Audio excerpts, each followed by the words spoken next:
1984, Intech was formed then, and I became a founder member of that in 1984. So now, for 37 years, I've been retired, but I've been associated, and I'm glad that Mr. Sani, he's now the in charge of the chapter, and he is very keen. And suddenly one day we decided to have the built heritage of the Jammu cantonment. And Jammu cantonment had been almost forgotten. But it is such an important cantonment when you relate it to the Dogra forces of the J&K state, founded by Maharaja Gulab Singh, General Zorawar Singh, and also General Baj Singh, you mentioned from village Badodi next door, and Brigadier Rajendra Singh, who saved the state. They were all, Brigadier Rajendra Singh was trained in this training school, which is now part of the heritage, which we have put on the national and maybe international level. And I am very glad to show you, this is the book, beautiful book. It is produced by the Intact Government of India Central, and all with the help of the GOC 26 Dev Army, my regiment, Air Force Station, and also Mr. Sani. It's really a beautiful. This is the Topi Bungalow where the GOC 26 Dev now lives. It has produced three army chiefs. Manik Shah, the first, and first the Field Marshal, and Kumaramangalam, and General uh, Krishna Rao, who was our governor. Those three commander chiefs of the Indian Army have been produced in this house, which is now a very important house, Topi Bungalow, made on the British style. So this is the background. From Intech we started, and connected with the Central University, Jammu, now Suchani. I'm very glad that you are taking so much interest in the heritage. And heritage is very close to my heart. After the heritage, now the army, the Dogra's contribution to the state and to the country. I have a choice now to start from Suchani or finish at Suchani. When I say start from Suchani means the bottom, where I was born. When I was born, I remember there was nothing, no road, no school, no hospital, no, except this little pond which also used to dry up, and we had to shift to places in next to the canal and come back after the rainy season. That was the village where I was born in 1928. There was no road, no connection at all. And now we have a university, the Central University. So you can see how far we have traveled. And as for the legacy, Suchani has produced six generals. And Raya, if you call Raya Suchani one Raya, that means seven generals. Raya general is serving. I'm the first one who's now retired. And there were six generals. Suchani, I think it might be a Limca book record. Guda Sarathia has already been on the Limca book, where three real brothers, son of Major Mahatma Singh, one army commander, one corps commander, 9 corps which he raised where this all Jammu is, and another brother, three serving together. That is all the heritage of the Shivaliks. Next to Suchani, Badodi, Baguna, what Rajendrapura, what we call, and Guda, Badodi. This is something very unique, and it might stand out. Perhaps one day, the Department of Security Defense Studies might do the research that what is in this Shivalak Bhumi, which has produced so many soldiers, so many generals. So that is the start point I wanted to convey. And thank you that you have given me time. But now I would take you to what Brigadier Rajendra Singh achieved and how he saved the state that we are all proud of. And you are now, having the probably I hope one day the university is named after him. He has done so much for the country. And the Dogras, he would be, we would be personifying him as a Dogra. Now I would like to take you to the Dogra's contribution and then finish it again with Suchani where you are now. Because Central University, you are all going up, the PhD people will come. This will give you good food for thought. And my 94 years of experience and knowledge, I would like to pass it on to you in 30 minutes. Now, looking back historically, the last empire was our Mauryan Empire. Mauryan Empire, Indian Empire, was taken over by Mughal Empire. First time the foreign empire came. And when the Marathas were trying to dislodge the Mughal Empire, the British came. They came as traders, but they finished the Mughal Empire and also the Maratha Empire. But in the meantime, the Sikh Empire was coming up under a very able ruler, Maharaja Ranjit Singh. But Maharaja Ranjit Singh, from the very early period, got the Dogra three brothers with him. Maharaja Gulab Singh. And that is this place only, Jammu cantonment next to Gumat, where he was found by the Sikhs, although the Dogras lost at that time.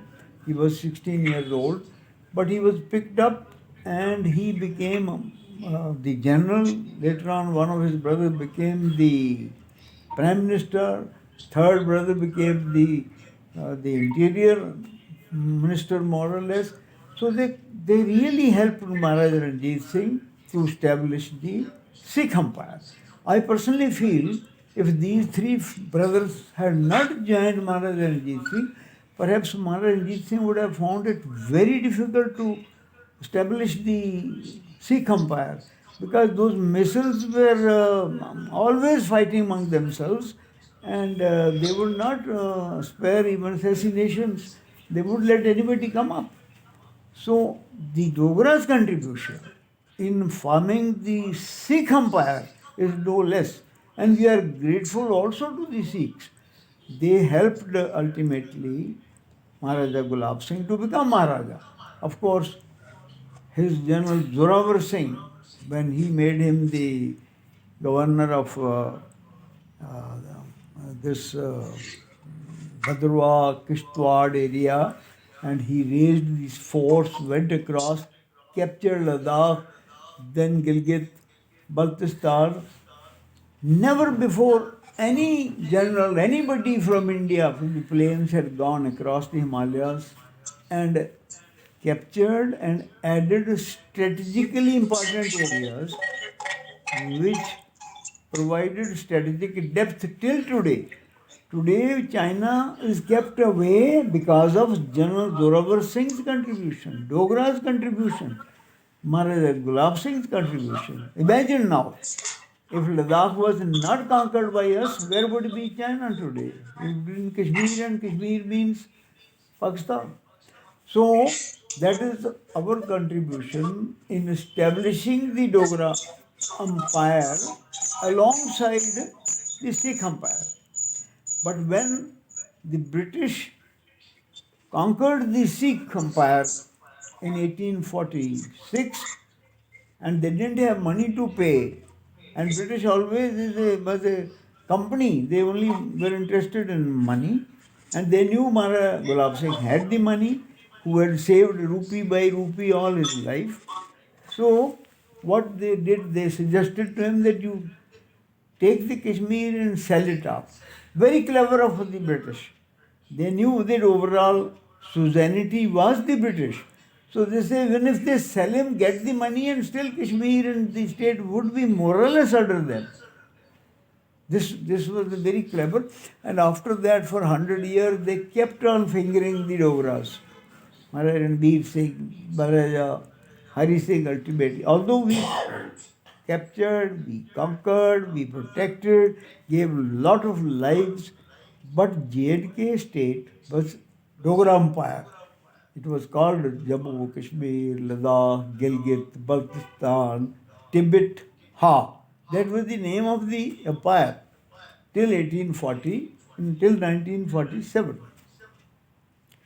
Now, 1947, Maharaja Hari Singh, when as a the round table conference, he sided the Congress, he sided the Mahatma Gandhi, he sided Jawaharlal Nehru that we want independence.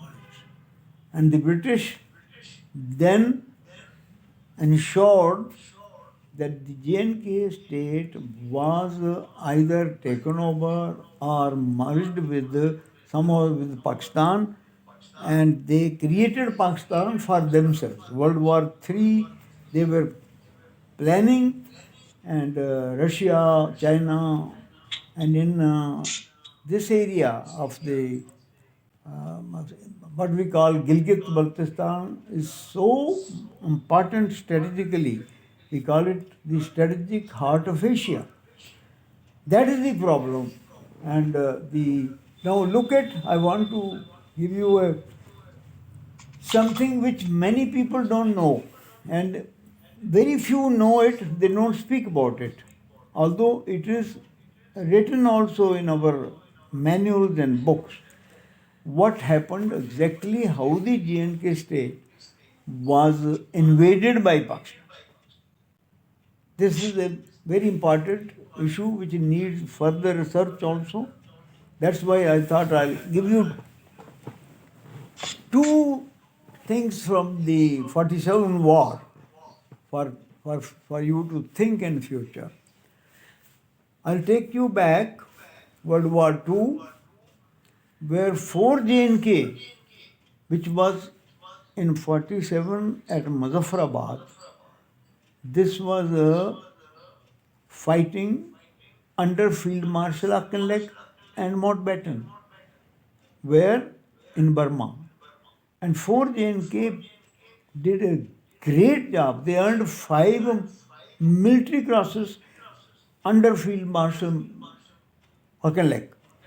And but now see, Auchinleck having given him the military class recommended by his commanding officer, Lieutenant Colonel Narayan Singh, in Burma, Kennedy, when the war ends in 45, Auchinleck suggests Brigadier Rahmatullah, whose son was in 4 J&K, and he also earned this military cross called Captain Muhammad Aslam.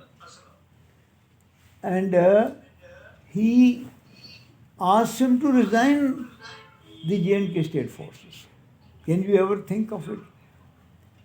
After winning military cross, doing so well, his father, Brigadier Rahmatullah, commanding Srinagar Brigade in the state marshes, living his house near Pakadanga, he makes him to resign and join the Indian Army with a view to put him in Pakistan Army. See how much they plan in depth. It's a subject for all of us to research about. Now, 47 comes, and Mountbatten, Auchinleck puts him in the Pakistan Army and makes him available. And ये आवाज़ कुछ आवाज़ repeat आवाज़ है ना. he makes him in charge for the invasion of J&K because General Scott was our chief of staff or commander-in-chief, you could say, next to Maharaja Hari Singh. And when Mountbatten visited J&K state, almost persuading Maharaja Hari Singh to join Pakistan, but when Maharaja Hari Singh didn't, he didn't even meet him the last day, they decided that J&K will have to be annexed to Pakistan because Maharaja Hari Singh will never accede. So the plan was put into action, they started planning, and you will be surprised to know, this is all in the books but not known to many people. The operation order signed by British Chief Frank Messervy, signed by him, was sent by courier to Brigadier Murray opposite Muzaffarabad, which was received by Brigadier Murray. He was not there, his brigade major, Major Unkar Singh Kalkit. He was with me in the staff college with Field Marshal Akanla, with our General Manik Shah. So he told us also, he's written a book on this. He received an operation order signed by Messervy that J&K state will be attacked on 22nd October, and this order signed by him was received by Major Kalkat, opened on 20th August. See, 2 months and 2 days in advance of the attack, within 5 days of independence, such an operation order signed and delivered means it must have been prepared at least month or 2 months before. That means in June, July, August, all plans were made to attack J&K state. And in that, this Aslam was the main kingpin. Because he knew for J&K, he knew even Sipahis, JCOs, officers. He had served for 8-10 years, got award, military cross. So he was sent there, and when before 15th August, the company was put, again perhaps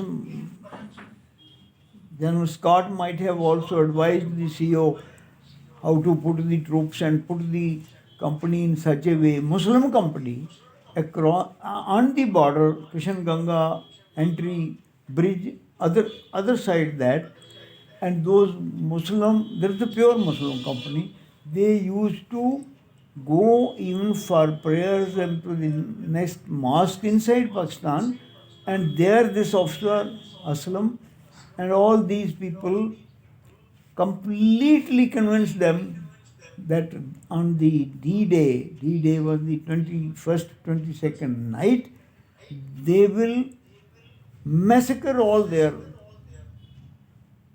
comrade Hindu Sikhs while sleeping.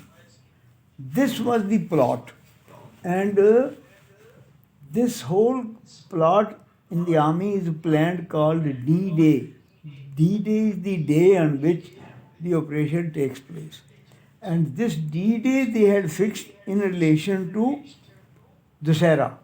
What used to happen in our battalions, they were a plural battalion, there was Hindu, Muslim together, and they used to eat from the same thali, not only same langar, same thali. Hindu, Muslim both will sit and eat in the same thali.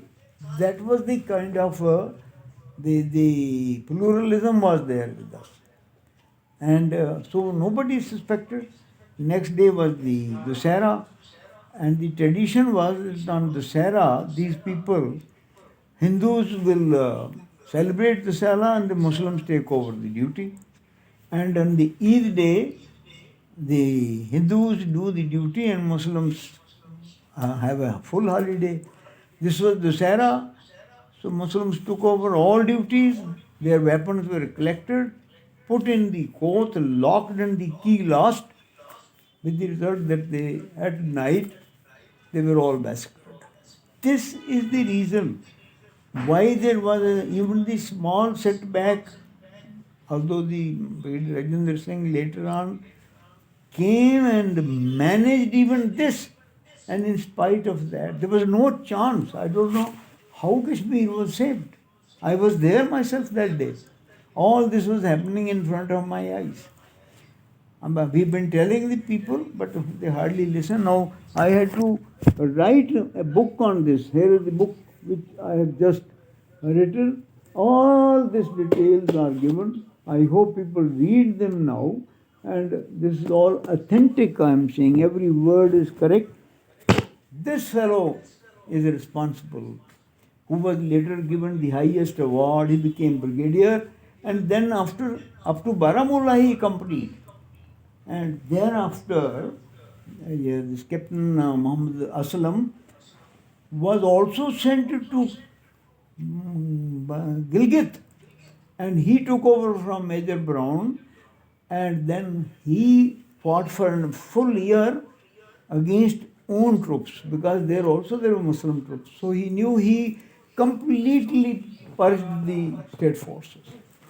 So this is what I wanted to tell you, that why the Dogra forces in 47 suffered so heavily. There were only 8,000 infantry, about out of 10,000, there were only 8 battalions and one bodyguard cavalry. Out of 8,000, we lost 2,000, in which 19 officers. 2,000. The whole Indian army fighting 14 months lost only 1,100 people. Whereas my regiment, which is now called Jack Rifles, जिसका lineage is all Sochani, Badodi, Rajendrapura. This is the lineage of this, what I am telling you. Rajendra Singh, we connected. How? What is the contribution? Out of 8,000, 2,000 killed in war. And yet, if you go and listen, their contribution, their sacrifices. Now there were 3 battalions mixed. 2nd battalion, which was in Nashera, there was a Gurkha, half Muslim. Muslim killed most of the Gurkhas while playing, singing. All comrades were killed in Rajouri, next to the Thorochi fort. 6th battalion was in Gilgit, Bunji, Skardu. They were half Sikh, half Muslim, so they killed all the Sikhs. They were all lined up, 30, 40 people with only kachas, and then they were shot one by one. This is what, which nobody talks about. But that is the fact that has happened, and one has to be very careful whenever we fight operations. But in spite of all this, of course, Gilgit-Baltistan was lost ultimately. That's a long story. But Muzaffarabad, up to Baramulla, for 5 days, Rajendra Singh saved. Here I want to tell you a little second one. This was the Muzaffarabad. Now, after Muzaffarabad was lost without much fight, but those who survived, including Colonel Narayan Singh, they fought on, held on for whole day of the 22nd. They did not let them move to Srinagar because they knew there was nothing between Muzaffarabad and Srinagar, and they will reach by evening, 8 hours move by road. There was no problem. But whatever remnants, one MMG was firing, they wouldn't let them walk on the road because that was a pure MMG section on a hilltop. And that saved the day. And by saving 22nd, it gave Maharaj Hari Singh and Brigadier Rajendra Singh to collect 100 men and move. And he moved about late in the evening, 6 o'clock, it was raining, and he reached Udi by night. Next morning, with 60 people or so, Dunichand, Captain Prithi Singh, who became colonel later, with them he moved to Muzaffarabad. When they reached Gadi, beyond Uri. They found 300, 500 vehicles coming and all over fire, people firing. And that was the 6,000 Pakistanis, ex-servicemen, soldiers, 4 JNK with their weapons, vehicles, coming on to attack Kashmir, Srinagar, and they knew there was nothing on the road. But here Brigadier Rajinder Singh with 60 people, this Captain Prithvi Singh and Subedar Punichan stopped them. And Brigadier Rajinder Singh told Prithvi Singh to hold fire and fire only when they come within the proper range. That's what they did. And Prithvi Singh not only fired, he went and captured the leading vehicle of the Pakistan army. When he was bringing, then our troops didn't know that it was our vehicle because it was Pakistan marking, so they fired. In fact, they killed 2, 3 of our own people. Prithvi Singh was very badly wounded, but somehow he managed the vehicle driver and put his, in fact, from the vehicle vest on top, and he said, "No, we are friends of friends." Then fire was stopped. But our own troops fired so much on the vehicle that the vehicle was knocked off. And in such a way, our driver hit the vehicle on the side, it became a roadblock. God helped us. And it was at such a place covered by us. Narsingdev Jamwal, who's our Padma Shri, he was sitting with Subedar Dunichan. He has written a book and this all, he has given us all the details. And Prithvi Singh has also, he was my unit. He had told me about this and it's written in the book. His son is an armored corps and he's also done a great job in the 71 war. So his father had given him that story which I have published in the story. In fact, this Battle of Gadi will be a world-class story. Nobody talks about it. And his Captain Prithvi Singh ensured that this vehicle stayed put there. He was wounded, he was evacuated, but vehicle stayed on. And Subedar Dunichan, then troops ensured that they were stopped. 300 vehicles Pakistani held up. Whole day wasted. Otherwise, this very force, there was nothing behind much. They would have reached Baramulla by evening and next day Kashmir is gone. But this is Prithvi Singh, this Dunichan, this one platoon, 60 Dogra boys, held on for full day. It now gave another 3 days to Brigadier Rajinder Singh because he blew up the Uri bridge next day. And those 3 days were required because India was not aware of its attack. They had to be told. So Brigadier Rajinder Singh went back from Gadi, from Baramulla. He rang up Maharaja, he rang up also Mir Chand Mahajan, told them this is not a small force, it's a very big invasion, and unless the Indian army comes within 48 hours, Kashmir will be lost. It is the fact that the Commander-in-Chief, Chief of Army Staff, was telling Maharaja himself and the Prime Minister, Mir Chand Mahajan, who later became the Chief Justice of India. He was a congressman also. Even then it took 3 days. I wish if he told them on 23rd, if the Indian army could have flown on 24th or even on 25th, Baramulla would have been saved. Yes. Unfortunately, because Mountbatten was not allowing this to happen. He was putting spoke after spoke because every day he knew what was happening. The Pakistan, and because both the commander-in-chiefs were British.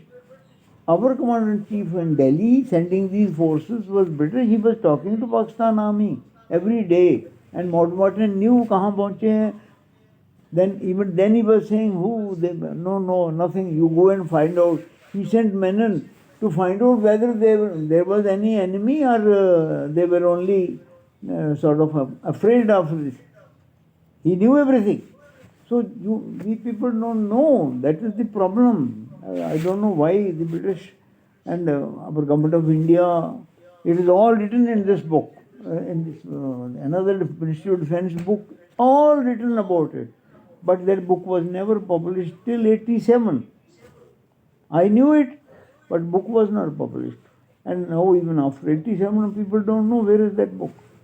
But I have put everything in this book, how we were deceived.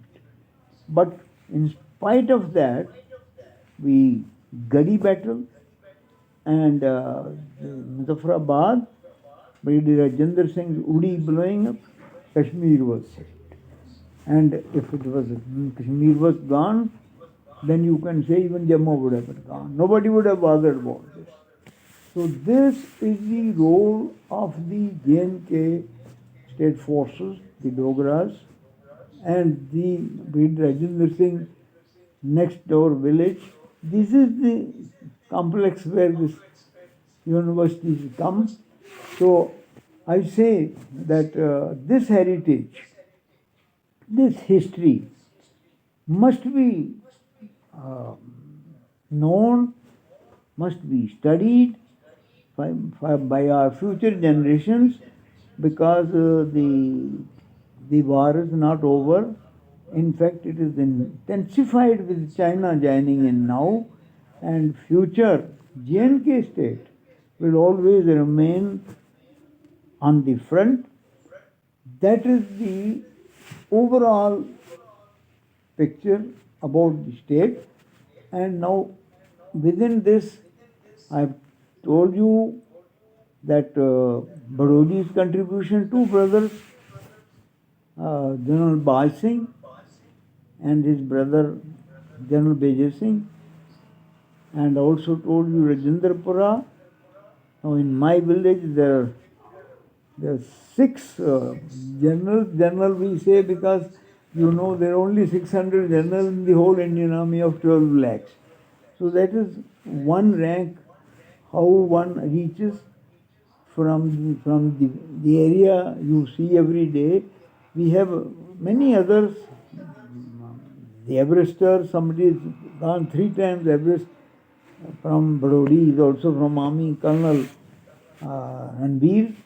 Many others. I am not touching those aspects. I am talking only the soldiery and the Dogra's role in founding the state, looking after the state, and finally when invaded, how they saved it. And today the state is whatever is there is intact because of the basic contribution of the Dogras. And now that same regiment was taken over by the Indian Army and is now part of the Indian Army, the only regiment from the state forces of the whole India, only J&K. And the 13 Jack rifles in Kargil, Captain Batra, Dil Mange More, Dogra, another second one from Himachal, Palampur, both of them got in the same operation, 2 Paramveer Chakra. So the Dogra's contribution has been ignored, is still being ignored. The state has been ignored. It has now become union territory. I don't know further whether it will become state or it will go further down if there is any scope of going down, because some other the Dogras, they are very good fighters, very good soldiers. Even now you see in art forms, but perhaps in politics we are not up to the mark, and this is one weakness which has to be somehow addressed and taken care of.